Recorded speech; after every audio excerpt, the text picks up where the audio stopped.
আসসালামু আলাইকুম। ইসলামী ব্যাংক থেকে ৫,০০০ টাকার বেশি ফান্ড ট্রান্সফার করা যাচ্ছে না এনপিএসবির মাধ্যমে। বিকাশে টাকা নিতে গেলেও আপনার সামনে এইরকম একটা নোটিশ দেওয়া হচ্ছে, যেখানে বলা হচ্ছে যে আন্ডার মেইনটেন্যান্স। মোট কথায় আপনাকে টাকা পার করে নেওয়ার সুযোগ দেওয়া হচ্ছে না। গত ৭ থেকে ১০ দিনের মধ্যে ইসলামিক ব্যাংকের অনেক গ্রাহকরাই কিন্তু আতঙ্কিত হয়ে বলতে পারেন ৩,৫০০ থেকে ৪,০০০ কোটি টাকার বেশি কিন্তু উত্তোলন করে নিয়েছে। তাহলে ইসলামী ব্যাংক কি যুক্তরাষ্ট্রের সিলিকন ভ্যালি ব্যাংকের মতোই দেউলিয়া হওয়ার পথে এখন? একটা ব্যাংকের কাছে মূল্যবান সম্পদ বলতে সেই ব্যাংকের স্থাপনা নয়, সেই ব্যাংকের কিন্তু কোনো স্মার্ট প্রযুক্তি নয়। আসলে এই ইসলামিক ব্যাংকের সঙ্গে এই যুক্তরাষ্ট্রের সিলিকন ভ্যালি ব্যাংকের কি সত্যিই মিল রয়েছে? আপনি যখন ব্যাংকে টাকা রাখেন, এই টাকাটা কিন্তু ব্যাংক সরাসরি নিজের পকেটে রাখে না। এই টাকার কয়েকটা অংশ হয়। একটা টাকা ব্যাংক লোন দিতে পারে, একটা টাকা ব্যাংক বাংলাদেশ ব্যাংকের কাছে বন্ধক রাখে, একটা টাকা ব্যাংক তাদের নিজেদের কাছে রেখে থাকে। এগুলাকে অনেক ক্ষেত্রে সিআরআর, এসএলআর আরো বেশ কিছু বিষয় কিন্তু বোঝানো হয় ব্যাংকিং পরিভাষায়। আপনি যখন ব্যাংকের কাছে টাকা জমা রাখতেছেন, সাপোজ উদাহরণের সুবিধার্থে ১,০০০ কোটি টাকা, এই টাকার ৯১% কিন্তু শরিয়া ভিত্তিক ইসলামিক ব্যাংকগুলো ইনভেস্টমেন্ট ডিপোজিট রেশিওর আওতায় বিনিয়োগ করতে পারে। অর্থাৎ ১,০০০ কোটি টাকা আপনি ব্যাংকে আমানত রাখলে সেখান থেকে ৯১০ কোটি টাকা ব্যাংক চাইলে লোন দিতে পারবে। এর পরবর্তীতে আরো প্রায় ৪.৪% অর্থ কিন্তু সিআরআর অর্থাৎ ক্যাশ রিজার্ভ রেশিও, যা বাংলাদেশ ব্যাংকের কাছে জমা রাখতে হয় আপনার অর্থের সিকিউরিটির সুবিধার্থে। ৫.৫% অর্থ এসএলআর বা স্ট্যাচুটরি লিকুইডিটি রেশিও হিসাবে আপনি যে ব্যাংকে টাকা জমা রেখেছেন ওই ব্যাংকের নিজের কাছে কিন্তু আবার রাখতে হয় বাংলাদেশ ব্যাংকের রুলস বিবেচনায়। এই যে ৩ ধরনের অর্থ রাখতে হয়, এই অর্থগুলা যদি ৩ খাতে না রাখা হয়, তাহলে ব্যাংক কোনো ক্ষেত্রে লাভ করতে পারবে না। ব্যাংকে জরিমানা করা হয়ে থাকবে।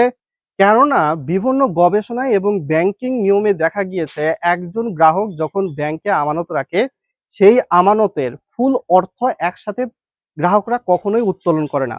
উত্তোলন করলে সর্বোচ্চ ৯ থেকে ১০% পর্যন্ত উত্তোলন করে। আর এসএলআর এর যে বিষয়টা সেটা হচ্ছে স্ট্যাচুরিটি রিজার্ভ রেশিও।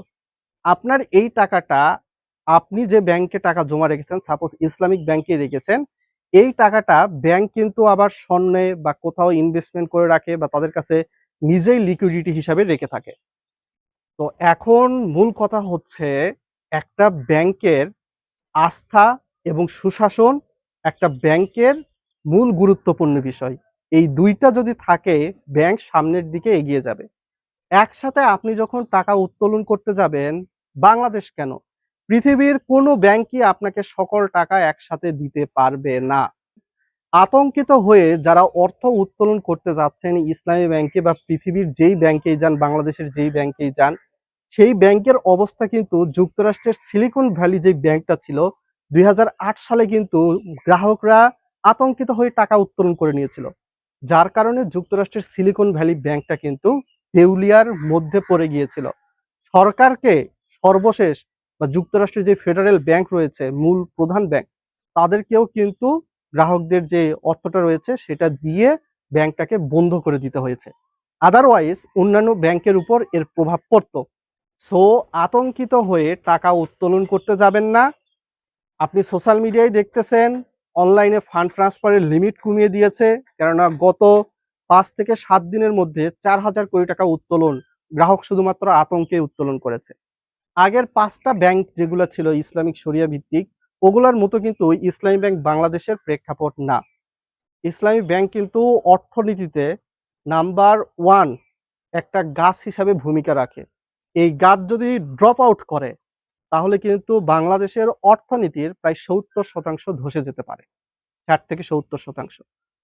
তো কোনো সরকারই চাবে না নিজের পায়ে কুড়াল মেলে ক্ষমতা থেকে চলে যেতে।